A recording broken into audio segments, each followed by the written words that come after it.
and left passengers behind to save himself. But could he be legally responsible for those mistakes? I want to bring in trial attorney Justin Leto, has been following this very closely.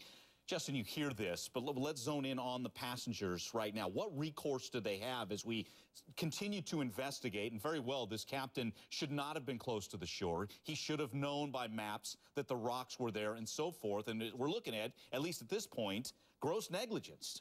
Your thoughts? Yeah, I mean, this is terrible. It really is. You can categorize it in no other way other than gross negligence, what this captain did. You know, abandoning ship is absolutely inexplicable and unacceptable. You know, it's actually fortunate for the passengers that they may be able to show some gross negligence, because the way the law works here is the international maritime laws cap the damages for the passengers at $80,000. But you may be able to get outside those caps if you can show willful, wanton, reckless behavior or gross negligence. So what we've seen so far in just this short period of time may get to that level where you can get outside of those caps that have been instituted in cases like this. Okay. The problem the passengers are going to have is where they're going to bring these lawsuits. It's my understanding that this particular cruise ship has an area that calls for the jurisdiction to be in Italy, and I think that's where they may end up. Okay. I mean, what should families do of passengers going through this ordeal, and even to those that lost a loved one? Where do you get justice in a case like this?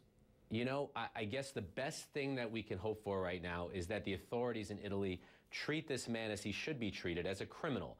What he did was criminal. You cannot get off that boat and get the first lifeboat out when you make a mistake like that. First of all, the fact that he got so close to the shore, supposedly to be showboating and showing off, that in and of itself is not acceptable. But then once he realizes he makes the mistake, the records here show that he doesn't tell the Coast Guard the truth, because I don't know why. Maybe he's embarrassed, maybe he's worried, but that delays the recovery effort. And then when he realizes that the ship is going to turn, at that point he basically just jumps off the boat, catches the first lifeboat out, and abandons every single other innocent passenger on that ship. So hopefully for the families, the authorities will treat him as a criminal. He's facing a lot of jail time for manslaughter. Abandoning ship carries with it up to 12 years in prison over there. So, you know, I think he's going to be treated properly, as he should be, but as far as the civil justice, there's a long way to go with that. The investigation is just starting. Yeah, exactly. And not to say there are plenty of cruise ships that are perfectly safe. They go through all the safety precautions, the safety drill beforehand, 45 minutes to an hour. What we're hearing, you and I were on together last night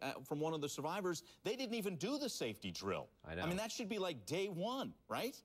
I totally agree. I think that the rules allow for a 24-hour period before they have to do the safety drill, and I'm not exactly sure how long they were on that ship. But from what I understand, the people who came in from a different port, they say they never even got a safety drill. So it looks like they didn't take any safety precautions. What's really sad about this is that the cruise ship industry might not be all that dangerous, but this right here makes people scared to death to get on a cruise ship. And the fact that the captain himself, the guy who's supposed to be the most trusted person on that ship, would treat those 4,000 passengers with such disregard, that will make everyone worry the next time they get on a boat if the people in charge are really doing their jobs. Okay, beyond the captain, we focused a lot because we just heard those audio tapes. From what we're talking about here, and again, an investigation's going to play out, but whether or not there was a safety drill, it sounds like nobody was in charge. It was a free-for-all. How many people have we heard, Justin, saying it was every man for himself? I mean, what about the cruise company themselves? Well, it's unbelievable, because you're right, the captain is the person who's supposed to be fully in charge. But there's a lot of people in charge of safety on these ships. When you have 4,000 passengers, the amount of crew is immense. So there should have been people coordinating the efforts to get off the ship, to help people organize themselves appropriately. But people were saying that were on this ship that they were told it was a minor electrical malfunction, it was no big deal. You know, I don't know if they were trying to make people less concerned, but in doing so, all they did was sort of usher people back onto the ship when they should have been trying to get them off as quickly as possible. So it's an abject failure as a whole by the entire boat and all the crew. All right. Justin, good talking to you. Thanks for your expertise on the law front, just common sense fronts, as we really watch this play out. Great to talk to you. Yeah, appreciate it. Thanks for having me. All right. Some more news, Rochelle?